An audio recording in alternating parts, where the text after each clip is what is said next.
bro. I've been in your When house, did you you forget. when did you see my camera? I I, haven't s- got one. bro, I saw that Logitech G630 or something. Six Yeah, thirty. Just what are you dreaming? You're remember dreaming the about model something completely number. different. Are you sure you're not talking about units maybe I'm using my from like phone. 4 years ago? I'm using my phone. First of all, I've never How do had. you even? Oh, so is your phone connected to Discord? But how do you connect your mic to your phone? I don't. So everything's connected to my MacBook. Your phone is So connected to your MacBook. Apple has done this thing to where the phone where it can automatically detect your phone, and then it will use your phone's camera as your webcam. Oh, that's nice. And Oh, I thought and you were using your other camera. no. My phone's better than my other camera. For videos. For photos, my camera is still better. Oh, okay. Especially in terms of depth and all these type of things. Mm-hmm. This is yeah. All right, let's start. Yes, people. People. Good morning, good afternoon, good evening.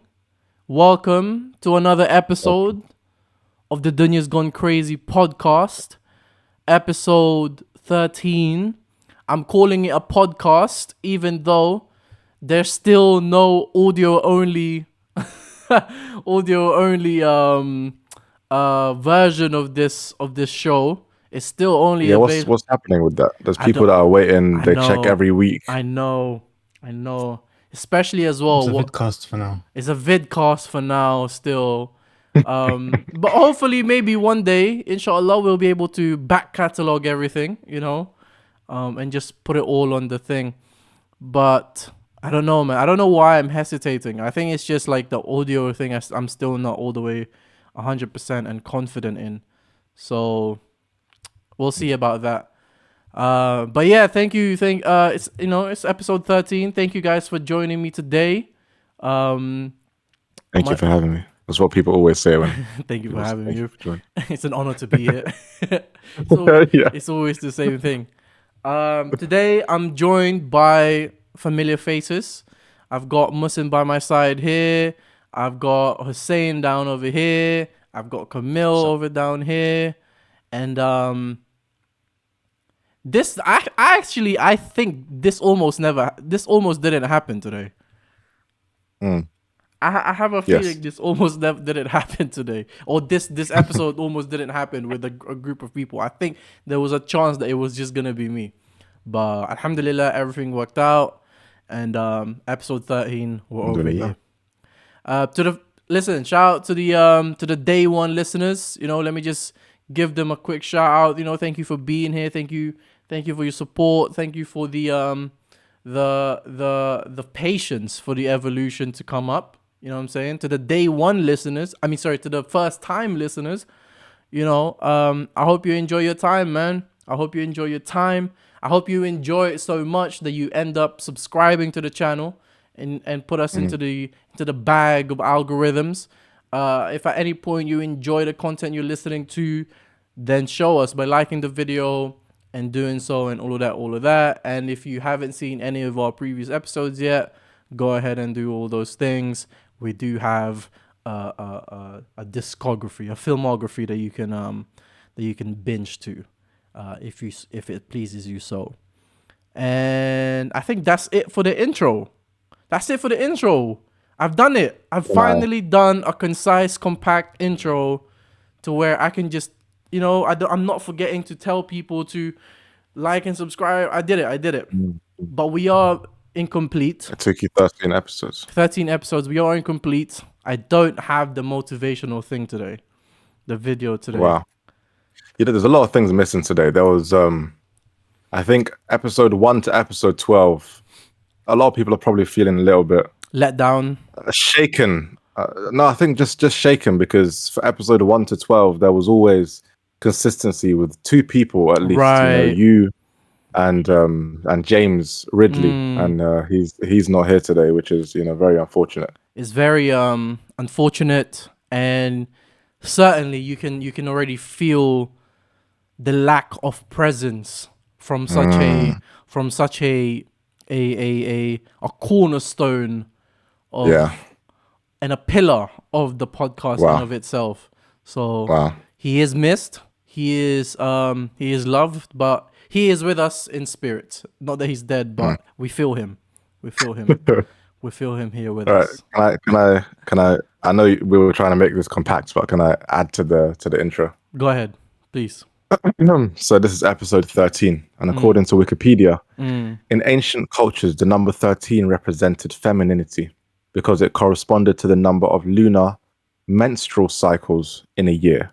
13 times 28, 364 days. The theory is that as the lunar calendar triumphed over the solar calendar triumphed over the lunar, the number 13 became anathema. I don't know what that means, but just wanted to share that with everyone. I think so. I think then we can make a conclusion that that's why James isn't here today, because he's such a strong white male figure that he couldn't possibly join us on episode 13 on this feminine thing. So, James, we love you. We miss you. We hope we'll see you again for the future episodes that we have planned. Are we ready? James is such masculine guy. Very masculine. Very Avoid masculine. Yeah, I'm not. 13. 100%. I'm not involved. I'm not involved. You basically win against Muhsin. He's like so pro feminism, menstruation and whatnot. Like, yeah. Wait, what are you guys talking about? Wait, but it's true though. Don't you like when he speaks, you know what I'm saying? We hear it in his tone and his voice that he's a very masculine and strong white male figure. He does sound like he's got like the voice of not a child, like a man. Like his voice is it broke. Yeah, I think he talks from experience in it as well, I believe, He comes from such a dominated trade, job. Men dominated job. Big facts. Wow. Big facts. And Talking about facts. talking about facts and big and dominant. We're gonna move on to our first story of the day. The headline reads, "I can't fit in the plane aisle. It feels like discrimination." Have you guys seen this video? Subhanallah. I've seen it. Subhanallah al-Azim. A'udhu billah min ash-shaytan al-rajim. Brother. All right, I'm not laughing. I need to. Have you? But wait, have you guys seen the TikTok? The airport one, right? I mean the airplane one, right? Yeah, the airplane one. Yeah. Has anyone else seen it outside of Camille and myself? Oh man. Is it safe to watch? I'm not gonna watch it. When we don't need to watch it, we can find it. I don't go Google it. ولا حول ولا قوة إلا بالله العظيم. Imagine, don't watch. I warn you. Thank you. I appreciate it. I'll stay away. Basically, right? Okay, cool. So Google it, find it, and then come back to us. Basically, it's the TikTok. It comes from a plus size TikToker known as Big Curvy Olivia on the platform, and so she shared this video of herself having trouble squeezing between the aisles of an airplane trying to get to her seat. And as she's squeezing though, so as she's like having trouble walking up, there's a little caption in the video and it says, where is it? In quote, "Honestly, it's discrimination that they can't build wider aisles in airplanes 2023. That's the so that's the entire story about it. This is the entire story. And it's just created a bunch of controversy, and it's divided people across social media, because this social media influencer has just made this crazy impact on social media. Thoughts on Can I just state the facts first, right? Go ahead. She's saying, I don't know if she's famous, but like what I'm saying is that if you're gonna be so proud of your figure and showing it off and making money out of social media out of it, why don't you buy a first class ticket? Surely there's huge space there. Surely you got it. Why do you have to go through all that and just make up drama first? That's first. Well, she can make the argument that I shouldn't need to get a first class ticket just so that I can be comfortable. Because what if the person who has my condition, that's the word they used, my condition. What if the person who has my condition, or what if the person who chooses to be as big as I am cannot afford a first class ticket and can only afford an economy ticket, right? Then they shouldn't have to suffer this embarrassing endeavor just to be able to have the pleasure and the privilege of flying. Right. Yeah. I am a tall black Muslim man. Now let's break that down. When I go onto planes, Okay. when I go onto What's planes, tall? What's tall? Is it like average? What's tall? Oh yeah, what's tall? I'm What's I'm tall? I'm like 6'4". Okay, cool. I think we can reach a unanimous decision that is a tall person, 6'4". Yeah, above average. Okay. Okay, Great, yes. thank you guys. I appreciate the support there. So You're above average. Well done. Yes, yes. thank you, I appreciate it. Now I go in the plane. Wait, I have my khalas. Sorry. Stop. You're 6'4". Yes. I haven't seen you in time. That means you must have grown like 3 more inches since I last saw you. I swear you were like this much taller than I was when I last saw you. You weren't that Now I'm much. 6'4". You were never that much taller than me. How did you measure up, Mohsen? Were you standing on a step? No, this was actually in the GP. The GP, like When? they did it for me. Oh, you had your shoes on. You had your shoes on. No, I took them off. They told No, me to they take make them you off. I take had my your shoes socks on, off. if that adds anything, but What kind of socks are you wearing? 6'4", Just- brother. I haven't seen you, man, in time. Nah, That's he did gain height. Well, You we must were have. with him last time, and he's like he's gained a bit. He's taller than Salem a You bit. must have. You must have. You were never that much taller than me. But please carry on. Sorry. thank you. I will continue with my story. So I'm a tall guy. Go in the plane, economy ticket because I don't have money like that. Is it economy? I think it's economy. Economy, yeah. Sit down. I cannot sit in a middle seat between people. I cannot sit in the window seat. I have to sit on the aisle, or I have to sit in the emergency seat. The aisle is difficult because I sit there, my knees are out. People are coming, trying to push their little trolleys with the Yep. juice and the Yep. snacks. That They cart. keep, excuse me, sir, sorry. Have you ever been hit by that cart? It hurts. I've been I have. hit by that cart. It I hurts. have. It's a heavy I think cart. they're doing it purposely. I think so too, you know. So legs are out, knees getting bashed. Okay. I can sit in the emergency seat, but then I have a responsibility. So life is hard. Am I being discriminated against? I don't know. This You is giving might me a be. whole new lease You on might life. be. You know what? Maybe I am. I go into a plane. I try and make my dua. I say things like Allahu Akbar. Things like Subhanallah, Alhamdulillah, with the has and the khas and all of that.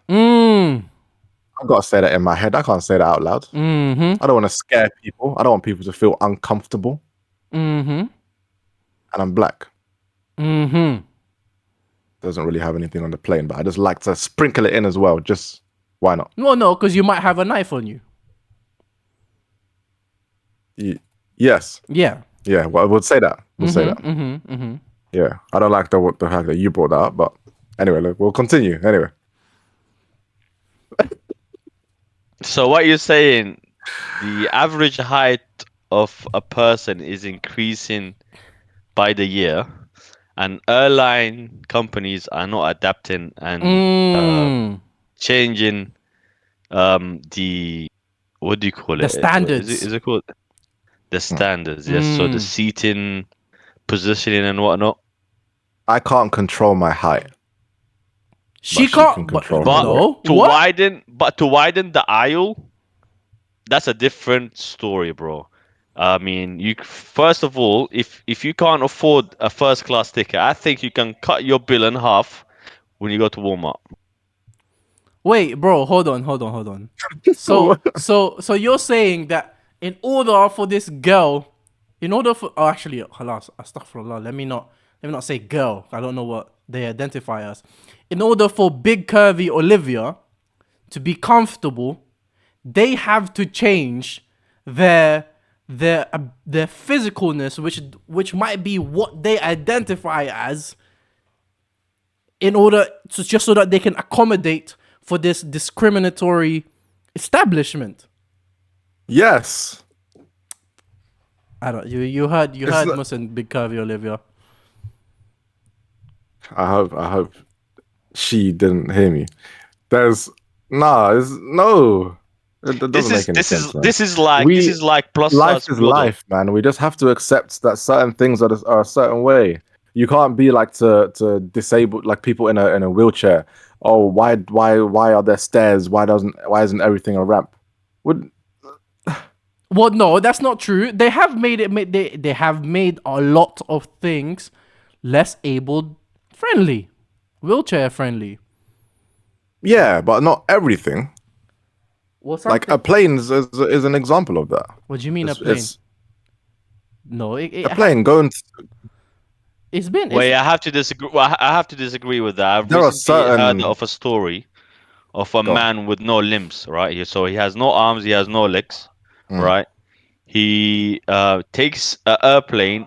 So you know when you book a ticket, like a special ticket, let's say you're disabled, they will take you to your seat, and then once the plane lands, they'll take you out of your seat. But when you're in the air, who takes you to the toilet? Who helps you? You know? But that's a good point. Yeah. Very good point. Yeah. But that's what I'm saying, man. It's just like I don't know. Life is life, man. There are some adaptations that can be made, but you can't expect it for everything. I'm tall. I go upstairs on the bus. I have to bend down. Like the other day, I was leaving the bus. I hit my head on the door of the bus because I was just the train actually on the Piccadilly line. I'm just there. But That's discrimination. Why are they making it so low, knowing people like you exist? That's discrimination. You should because sue. I'm not the average. You should sue them for that. They can make things for the average person. People who have size 16 like feet, size 20, like they don't like Shaq, like basketball. He just figures it out. Like he doesn't go to the shop. Why don't you guys have this size?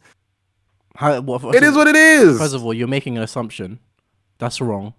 When you make an assumption, when you assume, you make an ass out of you and me. So that's bad. Don't do that. Maybe he has. We don't know that for a fact. Have you met him? I haven't. Is that a swear word? What you just said right there? Maybe. I'll bleep it.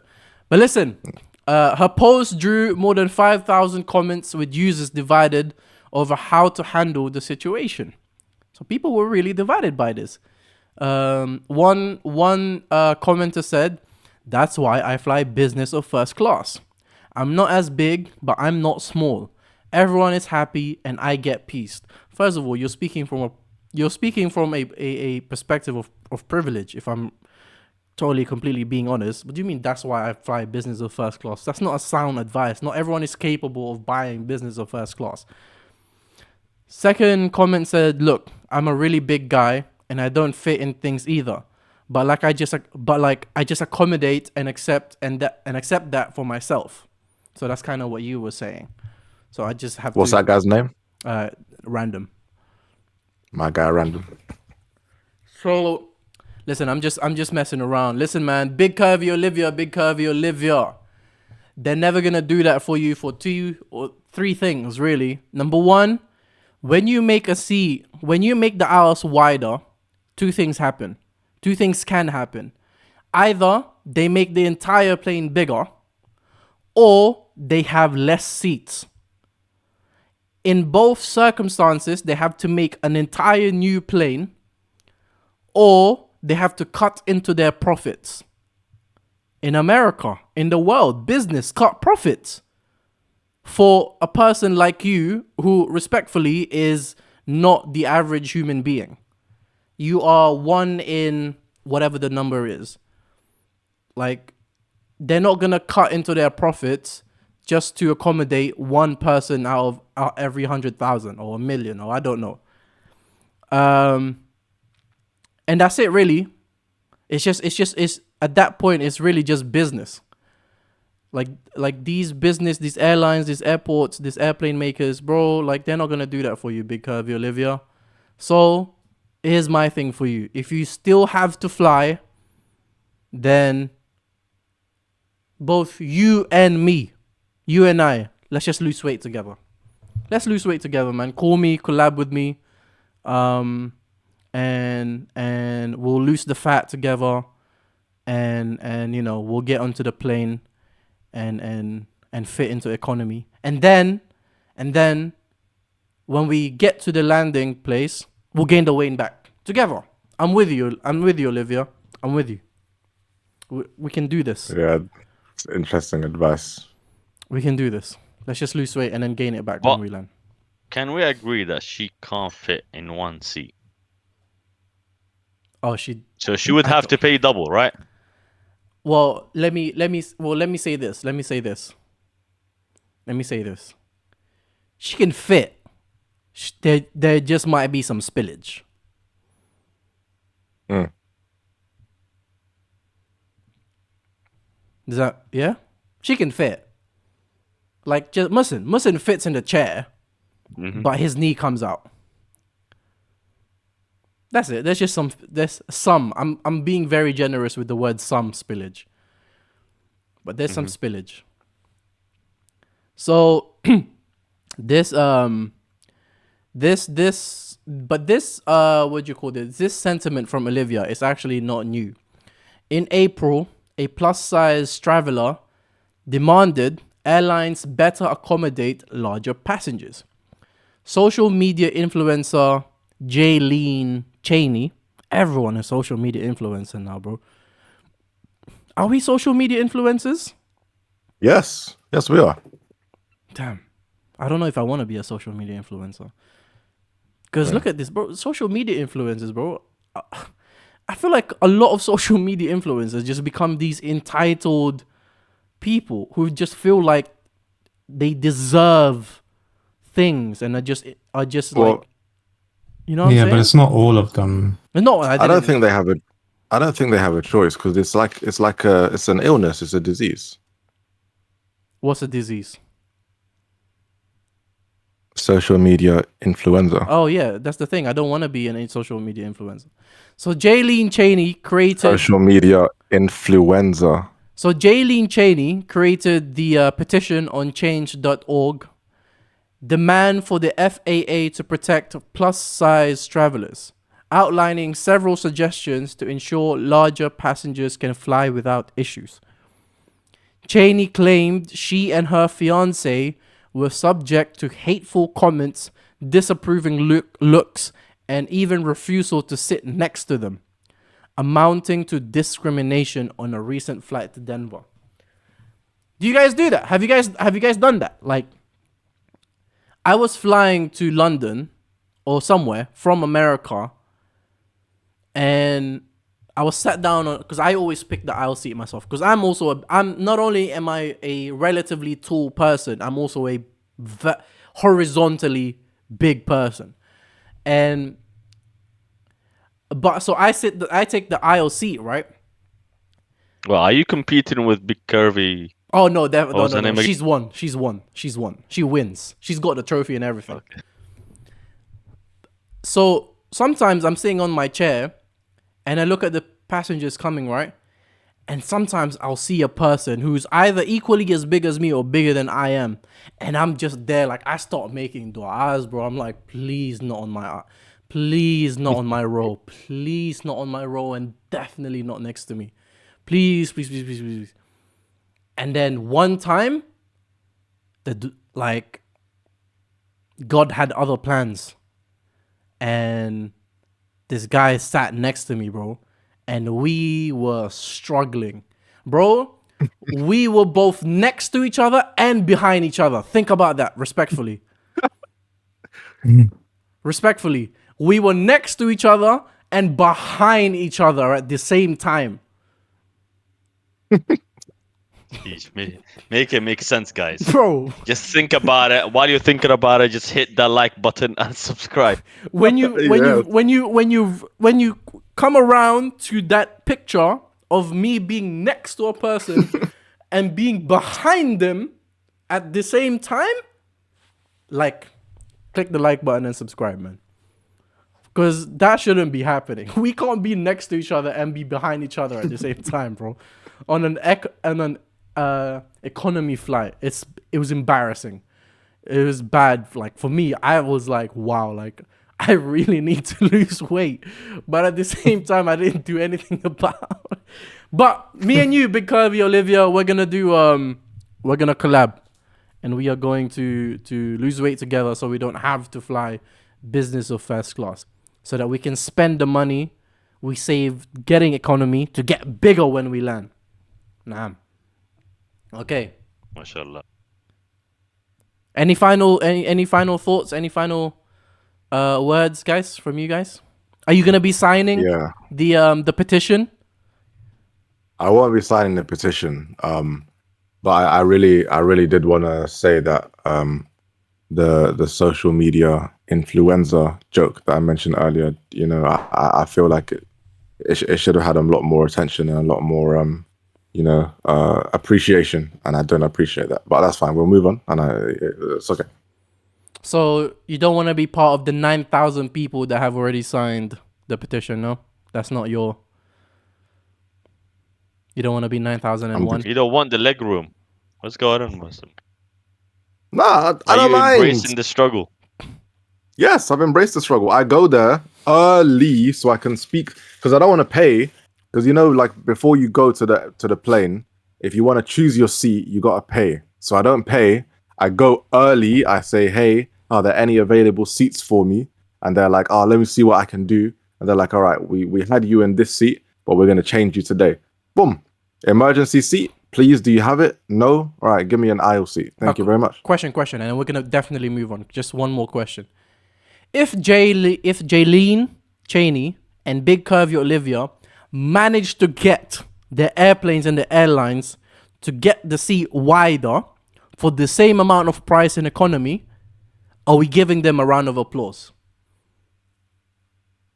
Oh yeah, 100%. Bro, I never fly. Once she does that, I'm gonna start flying. Bro, I'm giving them a round of applause. They're gonna have... Yeah, but I don't think that's gonna happen. A standing ovation, bro. I'm gonna Are give you them... gonna price change will the go mind? up. And in honor of them, I'm getting even bigger. Just because they managed to do that. Oh, You were on this fitness journey, losing weight, starting to see your collarbones. Come on, bro. My neck is coming out and stuff like this. Come on, man. But yeah, hey, listen, man. I'm not hating. Jaylene, Olivia, do you? If you manage to do this, I'll be so thankful. Like, that's crazy if you manage to... If your stubbornness and your entitledness manage to get the airlines to change, oh wow, that's powerful. Do that. But I highly doubt you will. You know what I'm saying? I highly doubt, because you're talking about cutting into people's profits, and I just don't see that being a real thing.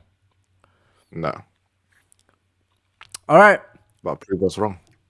Hey, speaking of unbelievable, unfathomable, and unreal things, we move on to the second story of the day, and the headline goes: cost of Queen Elizabeth II's funeral and lying in state has been revealed.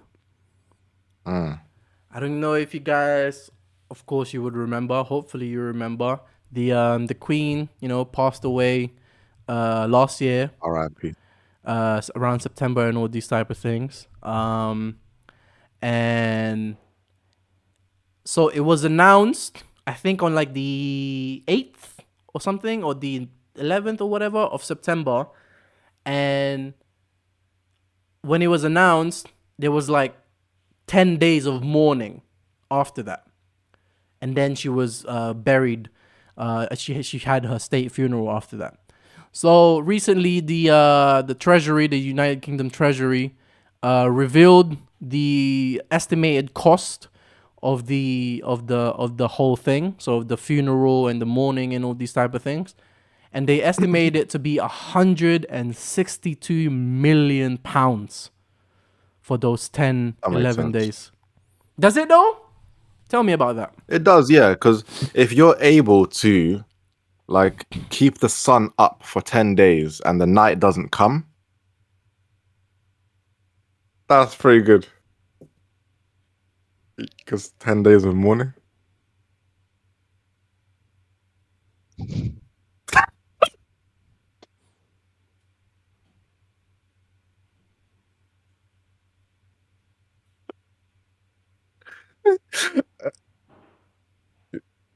Guys, So the Treasury provided a breakdown of the cost I'm provided inside.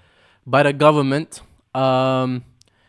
someone the- appreciated that. The Home Office, with the biggest contribution, gave them provided 74 million pounds.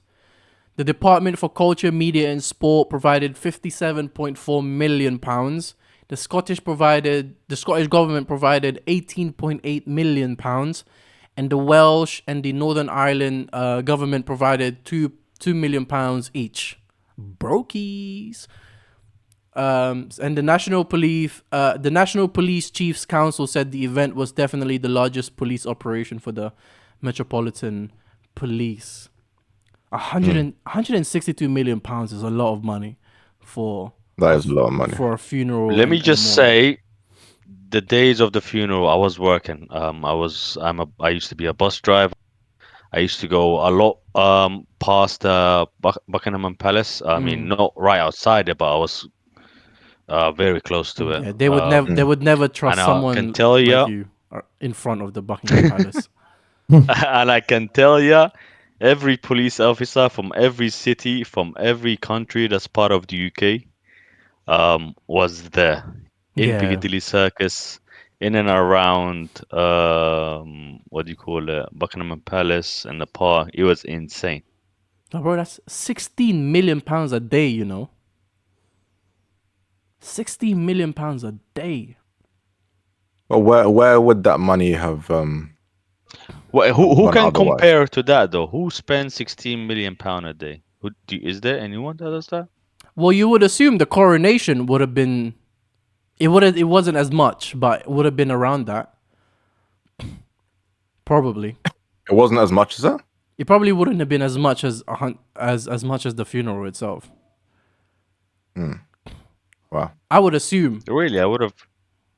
No, I think the coronation was cheaper. Well, I say cheaper, less than the funeral. Because mind you, it also wasn't as long. You know what I'm thinking? It's like a Mr. Beast video. Do you think they made the money back?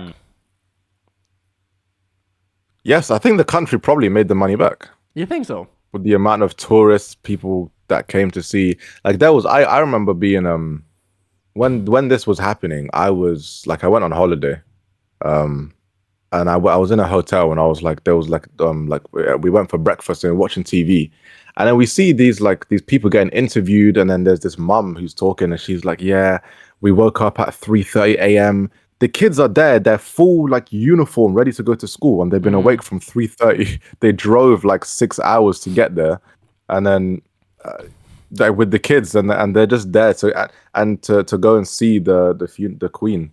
And it was quick as well. People were going in. It was like time limit. You go in, look, leave. It was 5 seconds go, What do you 5 mean? seconds Look, go, 5 seconds go. she had an open casket. Is that would you? No. No. Actually, I don't think it was an open casket, but they just No, got you to just gotta stand. pay They respect. had a turn to stand in front of the casket and then go, Oh, and the next person would come and stand and then go. As far as I'm aware, yeah. And I saw this, I was like, man, this is if people are willing to do that, then yeah, there must be people who have come from other countries who have come. The country, it's probably helped the economy massively to have that that amount of money spent. Just like a Mr. Beast video. Something I'm saying, Mister. But Mr. Beast also admits that he loses money on those videos. He makes his money Yeah, back from He breaks merch even. or breaks even and all these type of things. But he loses. He mostly makes his money on merch and all these type of things.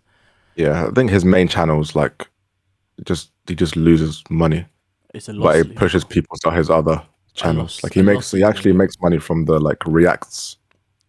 But you know what? Now that I'm thinking about it, 160 million pounds for the Queen. Actually, especially when you recognize that there might be a return of investment on that, it actually makes sense because Yeah. bro, funerals in general of non-Muslim people and funerals of people who just doesn't get cremated, so with like burials and stuff, are very, very, very expensive anyway. Yeah, Like easily like 5 to 10 grand for a normal normal person. Easily 5 to 10 grand. You gotta hire out the church to hold the open casket. Then you gotta buy the casket, which is like multiple thousands pounds and dollars of money. Then you gotta, assumingly, I think you have to pay the priest. Then you have to get like Dinner.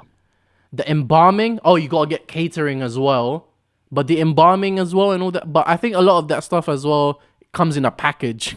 Like if you get the casket, you get the embalming and all these type. Then there's also the gravestone, the grave itself. The gravestone, the grave, all these type of things. Like it's a lot of money actually.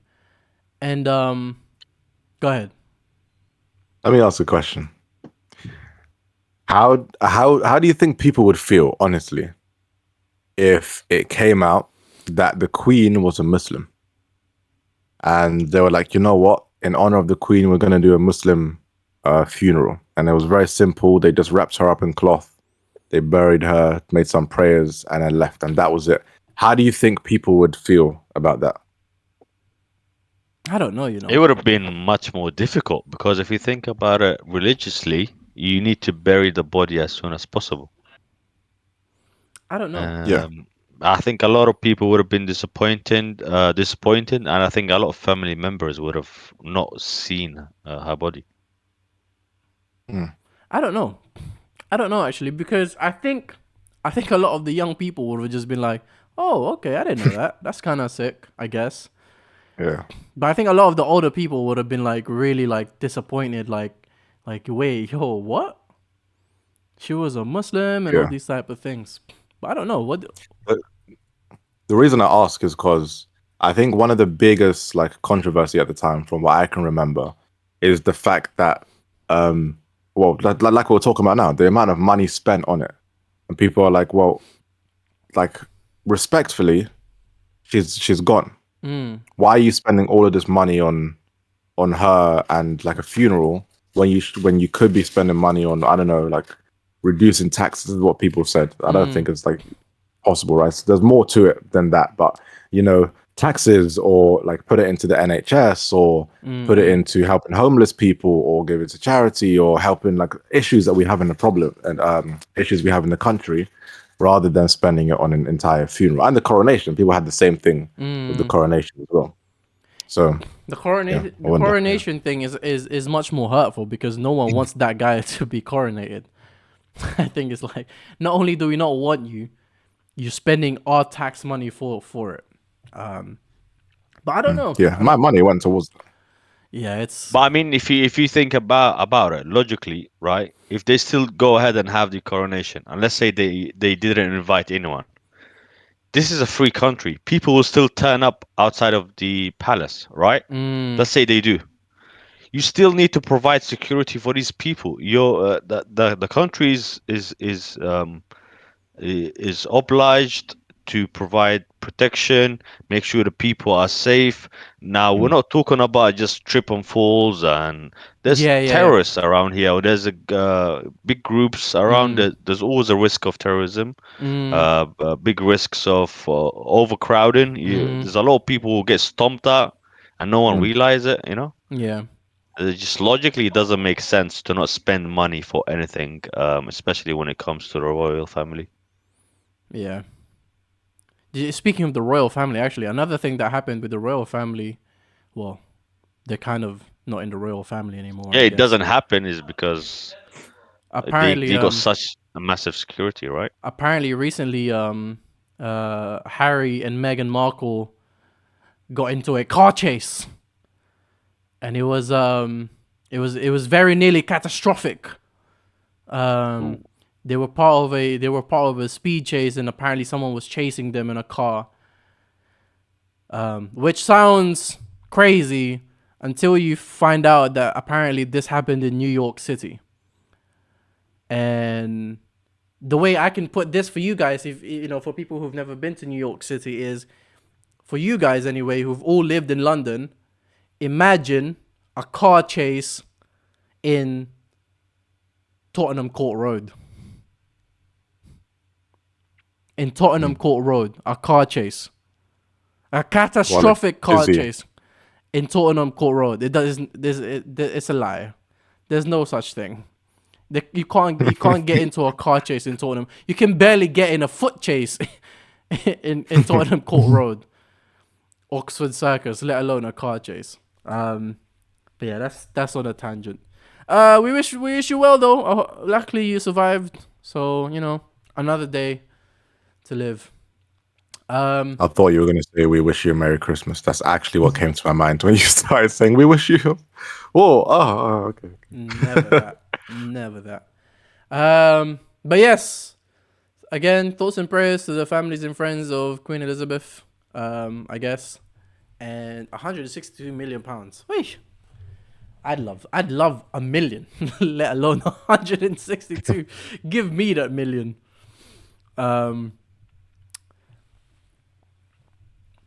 I don't know how to respond to that. 160, whatever. We're going to move on. Speaking of big money, third story of the day, slightly sadder, I guess. I don't know if it's sad. It is kind of sad. I don't like the sad ones, man. Because people did pass away, or a person did pass away. The headline reads, $200,000 bail set for Detroit clerk who locked door before customers were shot. So let me see, because when I was reading this, I did get myself kind of slightly confused. So I hope I can explain this correctly. So in Detroit, a gas station clerk named Al Hassan Ayash, who's 22 years old, has been charged with involuntary manslaughter in the death of a customer and has been accused of being grossly negligent. So Hassan, he's behind a protective glass, right? Behind a protective glass, and he remotely locked the door to the store because a guy was leaving and allegedly was stealing some items that amounted to about $4. And and in trying to leave, during the leaving, there was apparently some commotion and stuff going on inside the store itself. So essentially what Hassan did was lock the door because he's trying to get this guy to not leave with the $4 without paying, whilst there was a fight going on inside the store. And the shooter, Samuel McRae, who's 27, ended up shooting a gun. I think he ended up shooting a gun. He unlocked the door shortly before the shooting. And the gun killed one person and injured two other bystanders, I think. Yeah, 2 or 3 bystanders. And before the shooting, his lawyer says that Hassan actually unlocked the door But no one really. But the prosecutors say that no one really knew that the door was unlocked, so people just sort of thought that they were just locked inside a store while a gunman was shooting. So that's the premise of the show of the story. Right. Okay. So he's been charged with involuntary manslaughter, and his bond was set to $200,000. Right. So what does this mean then? So he is So the idea, he can potentially go to prison, prison. because Does it say how long? it doesn't say how long. Well, Okay, whatever, but he whatever. could potentially go to prison. Yeah, for involuntary manslaughter, because he locked the door when there was a shooting going on. Yeah, but he didn't lock it for that reason. He didn't locked lock it because He someone locked was it trying for to steal. yeah. So that's what. Well, before we get into what his lawyer is sort of arguing, how do you guys feel about that? Do you feel like he's done something wrong there? Do you think like it's unreasonable for them to hold him with a $200,000 bail? How do we feel about Can we that? say first? Can we think about why the door has a lock at the beginning, right? Why was a security device installed on a door? Why is it controlled behind the glass by the clerk? Did these problems happen before? Presumably So, so. so the issue is, right? How would the clerk, right, decide how much or the total amount of the items are? Let's say you said it's $4. Yeah. At the time, there was a fight going on. How would he calculate that this person only stole, let's say, a candy? Right. Right. He could have taken more, is what you're saying, basically. And Yeah, you don't know what kind of item he took, he right? was just trying to stop a theft. Even He then, was he was trying. probably very focused, on the theft. Like he was his job. He was like, I'm focusing on this theft. I don't want this person to leave. And there was some sort of commotion happening. Like obviously his focus was on the theft, not on the commotion. Otherwise, you don't lock the door for the commotion, unless Or that's what he did. it might even No, be I a think it thing would of be the other way around. it might even be a thing of he's probably seen this 1,000 times, of where people deliberately create commotions so that their friends, for example, Yeah. can steal or whatever it was. Obviously Yeah, we're that's just that's a very good point. speculating, but that's also a possibility. So you kind of touched on it a little bit, Musin. Jamil Hodja, which is his defender's name, I think, said he was just doing his job. Did he panic and act inappropriately in a way? Maybe. But that's the best that they can argue. So he's saying that that's the only thing really that the prosecution can argue, is that he panicked and that he just acted inappropriately. Who's prosecuting him? Is it the people who were injured, or their family, or is it the state? Probably the know? state, because a body is involved. So it's probably the state. So Yeah, what I they're don't saying think he is was in the wrong. he caused the person. So he enraged the person. He caused a conflict No, no, no, no, or no. a fight that wasn't supposed to happen. The person, from what I gather, I don't actually know. I don't think the person who stole is the one who shot. Okay, yeah. But I can't, because I don't It understand. sounds like that from the way you've explained it. It doesn't sound like they're the same. Yeah, because Yeah. if you say to me there was already a commotion, the guy who had the items was trying to leave because of the fight and he didn't realize he had the items on his hands. Maybe the guy was trying to leave because he's panicking. Someone maybe was chasing him. He was scared without realizing. But the clerk was like, "Oh wait, he actually has a packet of crisp on his hands, and he's not realizing. He just locks him in, and then he gets shot. Then is a different story." This makes me question the whole notion of what was he there for again? What are they accusing him of? Involuntary manslaughter. That's right. Yeah. Yeah, involuntary like that. Why is that a thing? Why would you?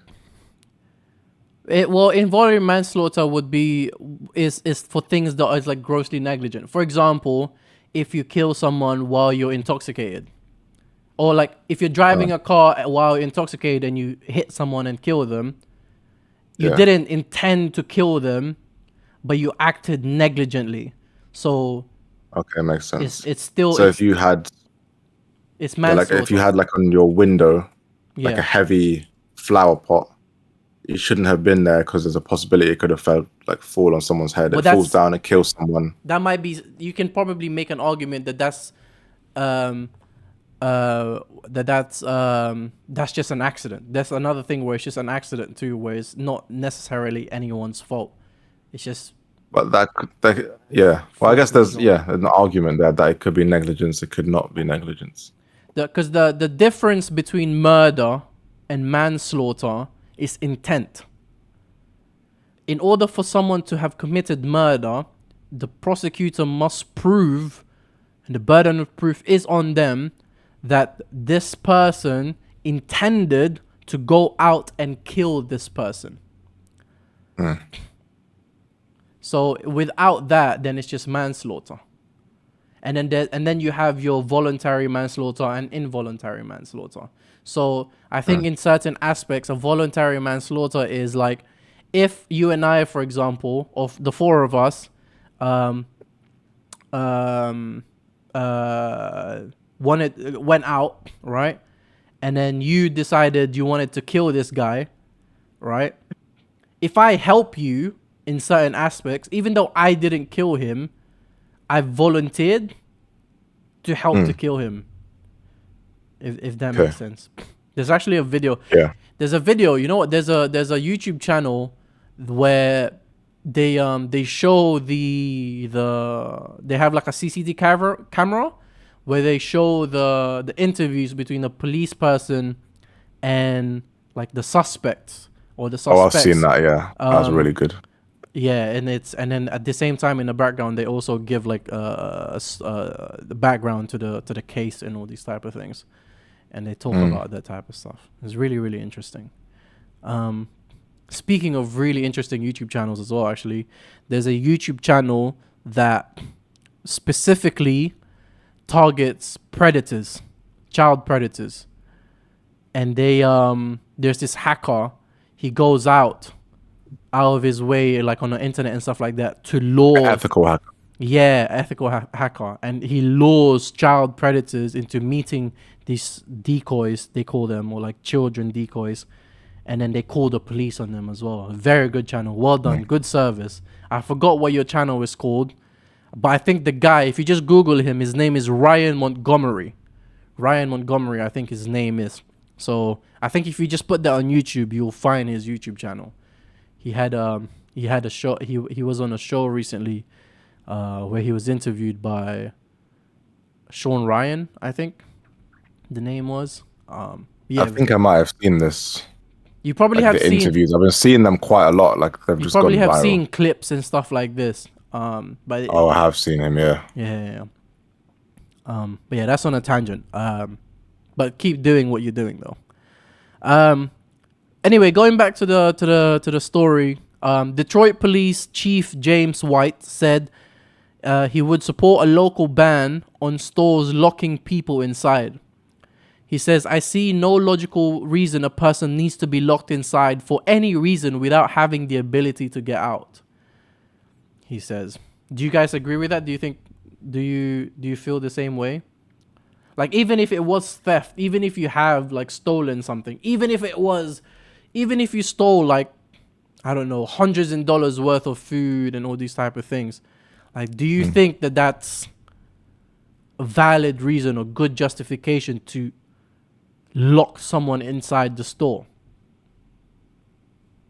My uncle did that once. Your uncle What? owns a store and locked someone inside. No.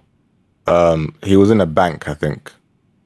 I think it was in Saudi. He was in a bank in Saudi or somewhere in Saudi, and there was like a bunch of people like everywhere, really, really crowded. And then he looks for his phone and he like taps his pocket. His phone is not there. He's double checking all the pockets. He checks his inside pocket, all the pockets. He double checks everything. His phone is definitely not there.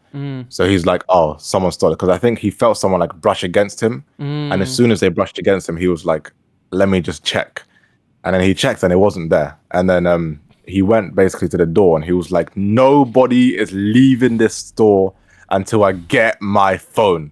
I don't know how true this story is, but yeah, this is the same uncle that told me he was stabbed once and the knife broke. So I don't know how true this story is. That's crazy. That's That's crazy. Yeah, it must be. Even that's still plastic. Like, that's crazy.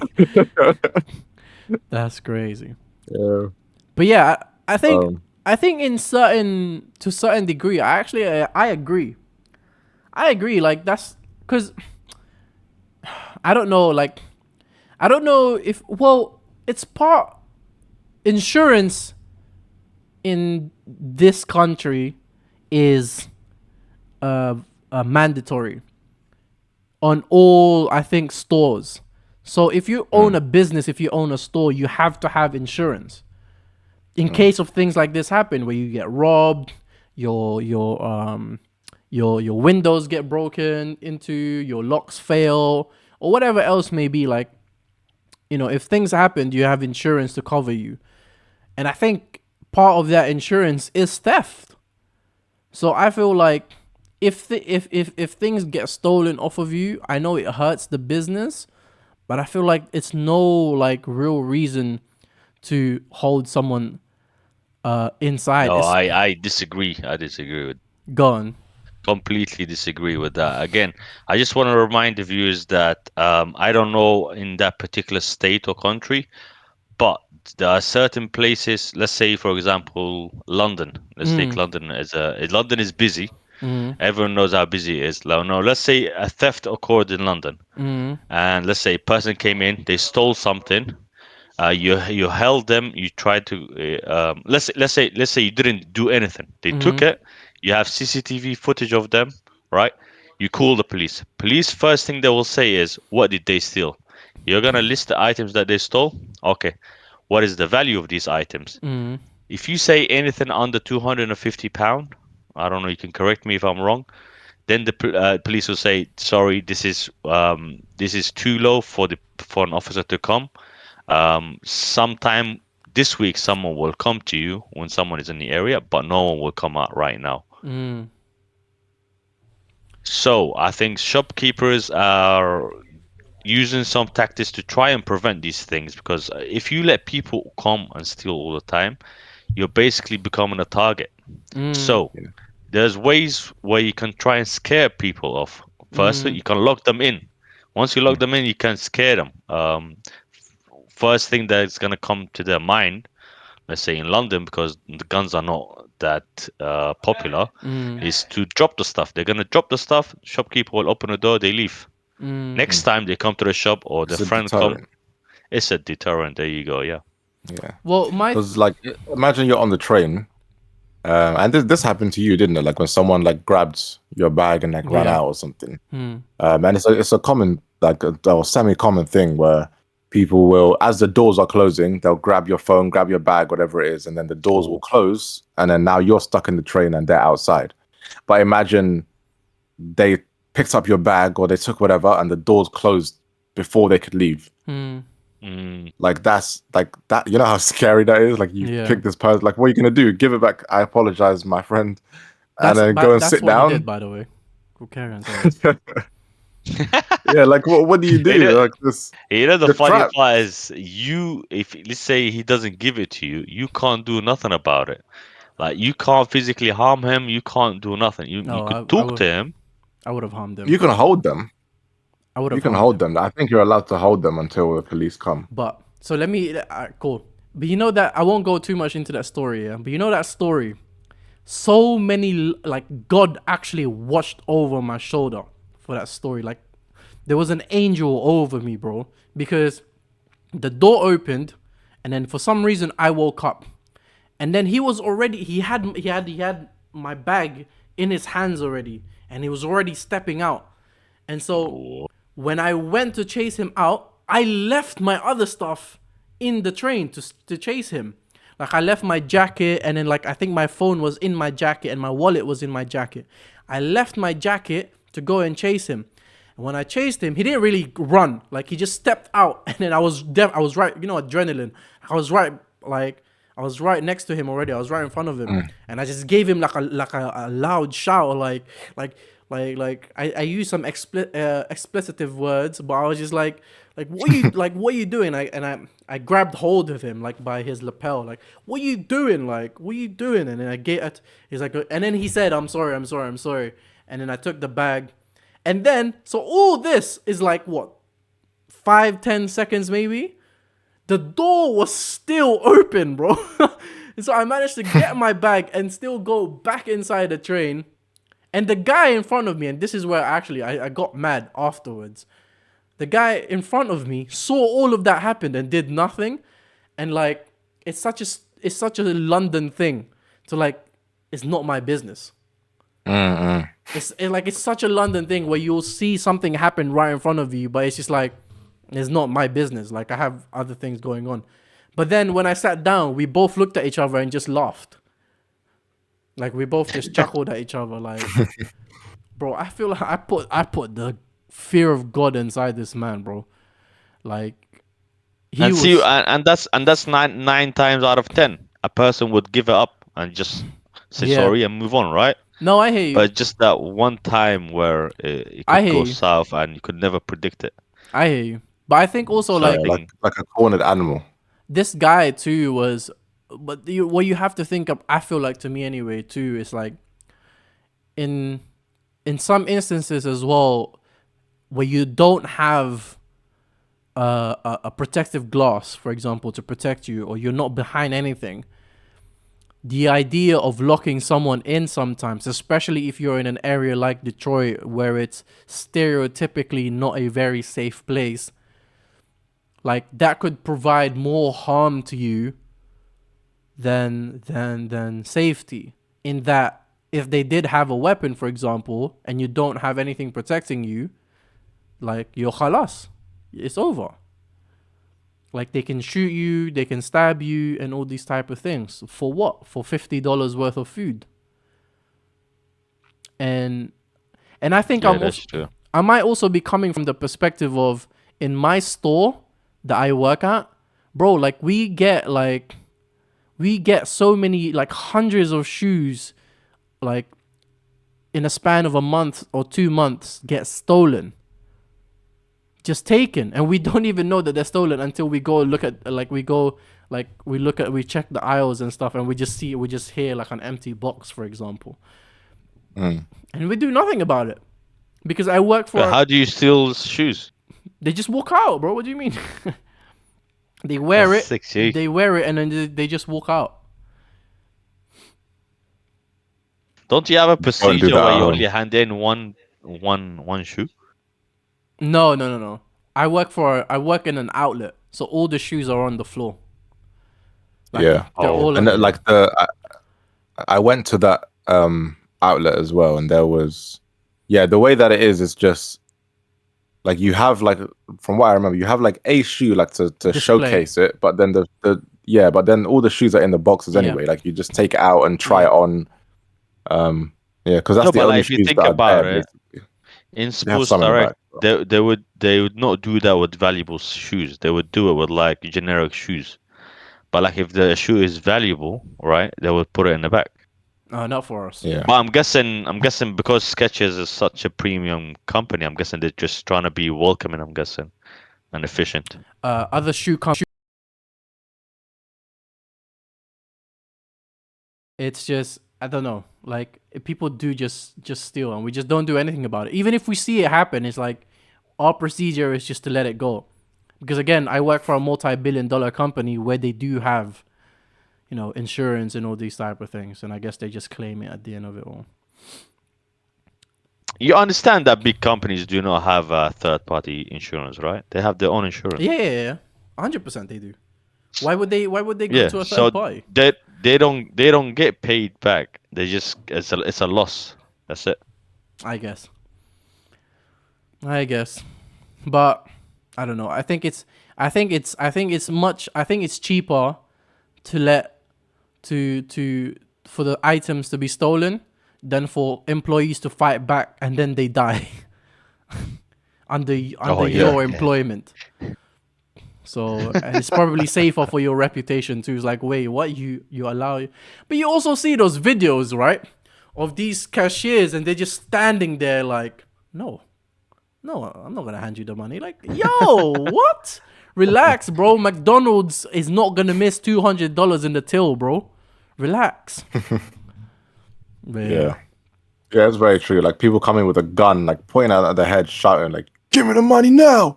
Give me the Shoot. money! You better give me the money!" And the person's just like, "Nah, I ain't giving you the money, man. You better. I'm gonna shoot you. Go on, shoot, bro. Shoot. Would you shoot? I'm right here. Shoot." Bro, I know I've seen one where the guy's just like, I mean, I guess go ahead. He's just like, this is it for me, really. Like, it doesn't get any better than this. If anything, you're helping me. Bro, I've been here for 3 years as an assistant manager. I'm at this close to get the manager role. I'm not letting it go. You can shoot me right now. That's crazy. You know that grind is real, bro. It's Crazy, not bro. easy.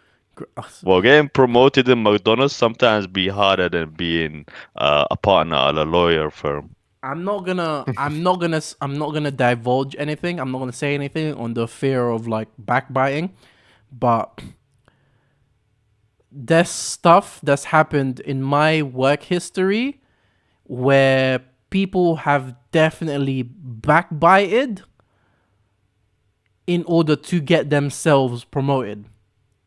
I'm not gonna say any more than that, but that's definitely happened. And they just breed this like, it's horrible. It's horrible when you see it live. It's horrible, bro. It's like, and you can see it happening, and you know exactly what's happening too. Like, you're coming to me and you're telling me like bad things about this person, just so that when higher up asks me about this person, hoping that I would say that about this person, so that you then would be hired over this. Nah, man, it's horrible. Horrible behavior. So we're going to move on. Speaking of workers, employees, and co-workers, Florida man news. Is it Florida man news already? Bro, it's Florida man news already. Title goes, Florida man gets 4 years for adding bleach to difficult co-workers Pepsi. Bro, Florida. Whoa. Florida. Hold on. Say that one more time. Florida. This guy gave him the fizziness. Florida. Florida man gets 4 years for adding bleach to difficult co-workers Pepsi. So, Damn. a former Florida Dollar General is basically like Poundland. A former Florida Dollar General store worker has been sentenced to 4 years in state prison for spiking his colleague's Pepsi with bleach. Spurred to do so because he claimed that the victim was brushing up against him. I don't know what that meant. I didn't know what that meant. When I read that, what do you mean brushing up against you? Like threateningly? Like, were they like threatening you, brushing up against you, like, yo, I'm gonna beat you up, like that, or like Sexually? like sexually, like they were brushing up against you sexually, and you didn't appreciate it, so you decided, I'm gonna bleach that drink. What? No, I'm guessing it was aggressively, because if someone's trying to be more masculine than you, then I'm guessing. But that's different level of pettiness, like crazy. Someone trying to be more masculine than you. Was this James? Was this James Ridley? Could be. It's probably why he's not. Oh, is that why?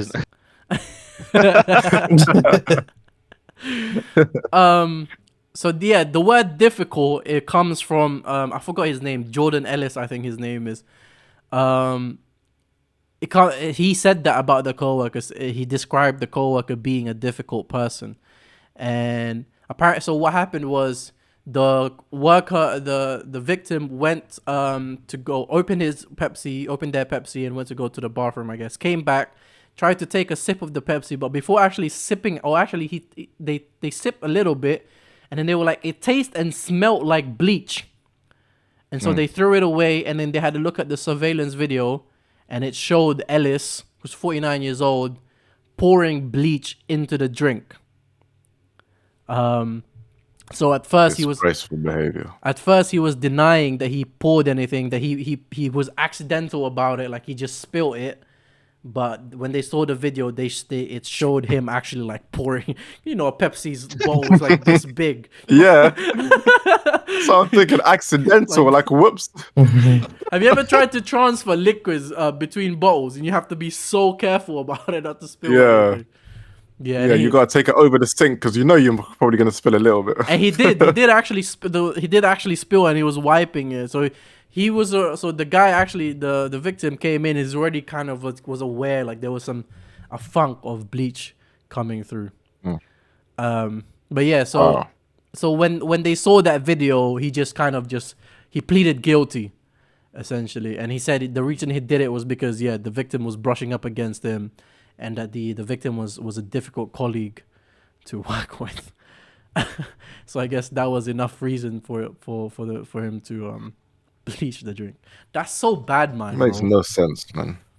Bad mind. 4 years for that. Yuck. He definitely wasn't looking for a promotion. Definitely. Well, he At was. least you wouldn't have to worry about the employees anymore. Yeah, man. Oh yeah. He has to worry about his roommate now. Yeah. Brushing up against him. No. Actually, you know what? That's not funny. I hope he's safe. Because you know what? Prison is bad, bro. Like, I watched some of the documentaries about prison. Like, you don't even want to wish one day. Like, 24 hours in prison could be death for someone. So, hopefully he Prison stays is one safe. thing I'd actually like to experience. No, you don't. Like, I don't want to actually experience prison, but I want to, like, if somebody could put it in my brain what it is to experience prison, because that's one thing alongside like period pain and like pregnancy that I'm probably never going to experience. Oh, Wait, are you comparing? we can get you to experience period cramps. They have those machines. Nah. We can get those. On camera. But they got mixed reviews. I've seen like people have said that it's the same. Like women are like, yeah, it's the same thing, and other women have been like, this is nothing like what it is. Well, some Yeah. women have different levels. Those women are probably mothers. Like I feel like once you become a mother, your pain tolerance level is like out of the window, out of the roof. Although giving birth will never be like getting kicked in the testicles. Never. Yeah. It's true. It's actually the most painful thing. Like the like there's how like with chili there's like a Scoville level. Yeah. Really. It's the same. They got the same thing for pain, and the most painful thing in human existence is getting kicked in the balls. Obviously, like really hard. Yeah. And it's more than childbirth. Must be. I think childbirth is only more because it's a bit longer. Yeah. It takes time. More than a bit, but yeah. Yeah, it takes time. Whereas getting kicked is like, but like giving birth is excruciatingly painful for a much longer time. But bro, Hold on a minute, bro. Once you get kicked in the way, you can't breathe, right? For like a minute. yeah. You're like, oh. I Bro. don't think that's a comparison to childbirth. They're like, I mean, the pain is bro. like, it lasts for a couple of seconds and then it's just a lingering down pain. Bro, So it's not. women can't tell me nothing about childbirth, bro. They've never played basketball on a broken ankle, bro. Like, you can't... What? Childbirth? Khalas, man. Come on, man. yeah, I'm a married man, so I'm going to I've opt gone out of we this need, to, conversation. we need to get you that machine, bro. We need to hook you up on that machine, yeah. I am a... Nope. Could never get me. That's... Yeah, I'm a tap out there. What do you call that? Cap? That is 100% cap. I am a weak man when it comes to pain. I can't handle pain, bro. I hate pain. I hate pain. there's a thing like in my household, like if I'm sick and my wife is sick, it's very different. Like if I'm sick, I'm there, like I'm making noise. Oh, I'm sick. Like I'm like, oh, like I was gonna say, wife, can you get me food? Can you get me this? Can you get me that? And when she's sick, she's just up and just doing stuff. And I'm like, hey, do you want this? She's like, no, I'm good. And she's just going around doing stuff. Like I think she wasn't feeling well today. She went shopping, came home. I came home with crisps on my on my desk. I'm like, whoa, like, yeah, man. Wait, let me Yeah, s- we need let me speak to Camille and Hussein real quick. You can tell when just someone's just trying to get brownie points in it. Like, Yeah. do you believe him though? No, I don't believe him. His wife is right there. Of course, he has to say all these things. What? Listen, if you have a gun He was over your saying head at for a 6 higher tone months, as well. In it, like, no. This is like, yeah, I feel really like men compared to women. Yeah, like women. Yeah, like women are up here, men are down here. yeah, You know what I mean? 100%. Like what is a man? A man is there listen, bro, to I serve a grew woman, up. really. Yeah, I grew up in a sperm donors. majority of female household, and I agree with you, brother. Yeah. I Men are just, if you think about it, men are just sperm donors, really. After that, That's like, it. Yeah. what is there for? I hear you. I hear you. Mm. Cool. Ellis, listen, man. Good luck in prison. I hope nothing bad happens to you while you're there. You know, Can you give him an advice first? rehabilitate, man. Don't pour bleach on anyone's drink in prison. For the love of God, please don't do that. You will Don't die. put anything into anyone's drink. Yeah, man, don't do that anymore, bro. Just stay to yourself. Keep your hands to yourself. You know, if people brush up on you, just think of the best thing first. Maybe it was an accident, man. Don't, you know what I'm saying? Like, don't just. Bro, imagine him in prison. Ask him, yo, what you in for? Let me see your paperwork. Someone brushed up against him, and he put bleach. Right, you're acting like Do you people just got paperwork in their pocket to be like, yeah, here you go. No, when you go in prison, especially in America, I've been watching a lot. They give you paperwork. Do you think they're gonna stop brushing them up in prison? First of all, you watch Prison Break. No, not Prison Break, bro. I was 60 days in that. Oh, man. Oh, I've seen that actually. No, I don't know. We're gonna move on, man. Alice, good luck to you. Faith in humanity restored news. Final news of the day. It's my favorite part. I love Well, this part, man. This part here actually starts off a little bit sad. And trigger Why you gotta do warning, that? trigger warning. It does have the R word in here, so trigger warning. The headline reads, after 29 years in prison for rape he didn't commit, the survivor helped free him. So Patrick Brown suffered 29 years in prison for the rape of his stepdaughter, has finally been freed with the help of a local district attorney and the victim herself, who had campaigned for his innocence for 20 years. So at the time, Patrick Brown, stepfather of the 6-year-old girl, was found guilty of her rape in a Louisiana courtroom, absent the victim's own testimony. So despite not having a testimony from the 6-year-old herself, he was found guilty. What happened instead was that adults testified to what they believed she had said. And since 2002, the victim had repeatedly requested to Orleans Parish District Attorney's Office to review the case and prosecute the actual perpetrator. Despite this, no investigations into her case were ever done until District Attorney Jason Williams took office and launched the Civil Rights Division. So after 29 years, he's now finally free, and well, I don't know if they're gonna remove all of these things, but he's been cleared and proven to be not guilty of those heinous crimes. Well, congratulations to him, man. Congratulations to him. Like, I can't imagine dealing with anything like that because I think there's like there's a thing that says like your brain can't tell the difference between a lie and the truth. And like I would imagine if I'm going through that, and I know I haven't done anything, but everyone is saying it to you, people continue to say it, it's always coming up. Like I would probably start to question myself and the I don't know, not that I've done it, but just I don't know, just feel bad and getting guilty. Like So yeah, the strength that he's had. yeah, 100%. Like eyewitness testimony too. Already, like we know, is an unreliable form of evidence for anything.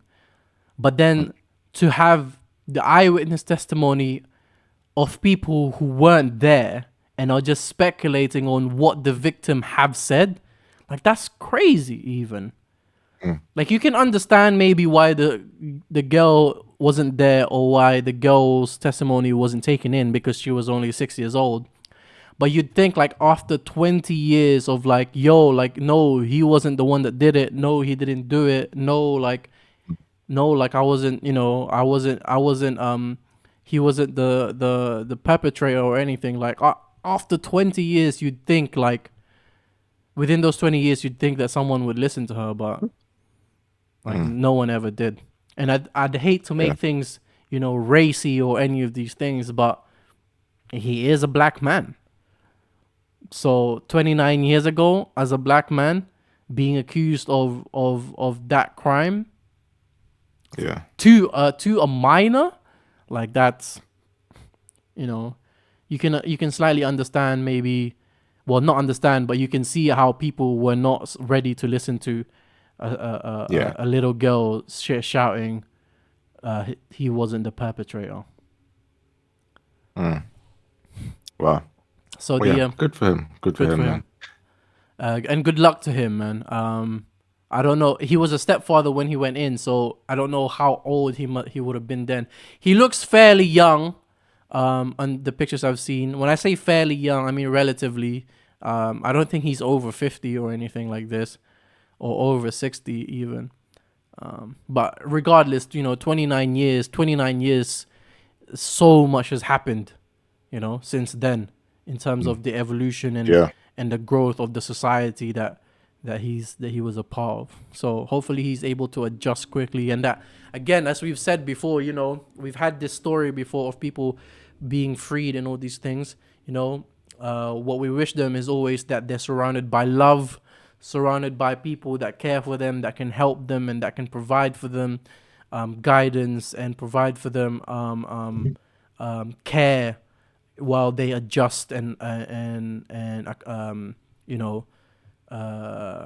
find their feet outside, because that's always the most difficult part of it all.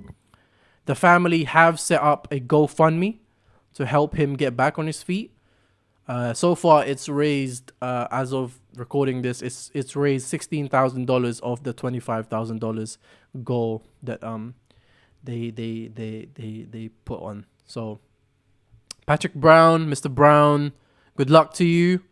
And at least you're free now, and hopefully that's it for you, and there's no more of this just like crazy, like 29 years. You talk about 4 years of possibly being in prison. Imagine 29 years where your paperwork says that you're here because of this. In prison for 29 years where people know you to have done this. Can I give some context? Like, I assume his life must have been way crazier. Go ahead, sorry. So, 29 years ago, here are some notable inventions. Oish. PlayStation. Oish. Sony PlayStation 1. Oish. DVD, digital versatile disc. Oish. Java programming language. Oish. Dolly the Blu-ray. Sheep. You guys remember Dolly the Sheep? Dolly the Sheep happened. Blu-ray. MP3 was invented around those times. Oish. Wow. And now he's coming into ChatGPT AI. Bro, he's coming to the world now where air fryer exists, bro. Air fryers didn't even exist when he. Oh, bro, that's crazy. That's actually very interesting. Cars can now drive on their own. Like, this is the thing he's coming Yeah. into, bro. Computers in your pocket. Boy, that part there, actually, when he went to prison, he probably had the brick phone with the long antenna. That's He'd come home, he sees his phone flashing. He's like, "Oh, I got a voicemail." He goes, he presses it, listens to his voicemails, and then he has to delete some because he knows it's gonna get full with like 20 voicemails. Oh my god, he's probably still on the vibe of playing R&B music to his voicemail and then lowering down the volume, and is like, "You've reached Eunice. You've reached Eunice's mailbox. If you need anything, you know what I'm saying, just leave a message down below, and after the beep, and I'll get back to you." And then turning on the volume again of the R&B music, and that would be his voicemail. He wasn't even for that era.